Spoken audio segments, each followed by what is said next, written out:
So hello everyone, welcome to my channel the Hullor family. তো আমি চলে যাচ্ছি সকাল সকাল ইন্দিরা গান্ধী ময়দান, যেটা চেকপোস্টের সামনে। তো আজকে ছিল 2025 কনভুর লাস্ট ডে।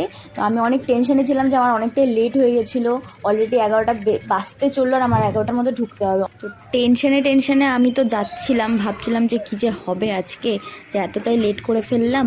তো যাই হোক, ওখানে গিয়ে পৌঁছে দেখি যে ইয়াস স্যার অলরেডি চলে এসেছে। তো আমাকে বললো যে কয়েকটা কাজ আছে ওগুলো করে দিতে, করে টোরে আমি একটু কফি খেলাম।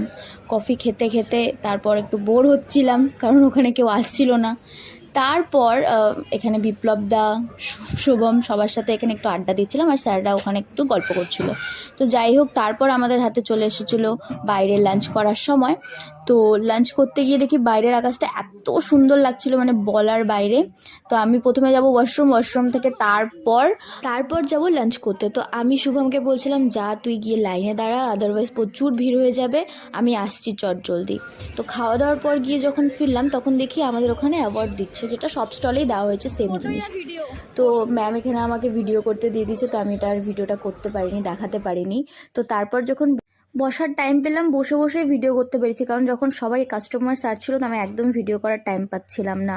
তো যাই হোক, বসে বসে এখানে ল্যাদ খাই। যাই হোক, এই দেখো এটা পেয়েছিলাম, এটা সব স্টলেই দেওয়া হয়েছে মোটামুটি, আর যে ফার্স্ট হয়েছে তাকে একটু আলাদা দেওয়া হয়েছে। জিনিসটা সুন্দর, বলো? যাই হোক, কিছু তো পেলাম। তো লাস্ট পর্যন্ত এই যে বিপ্লব দা বলছিল আজকে লাস্ট ডে, তারপর তার দেখা হবে না।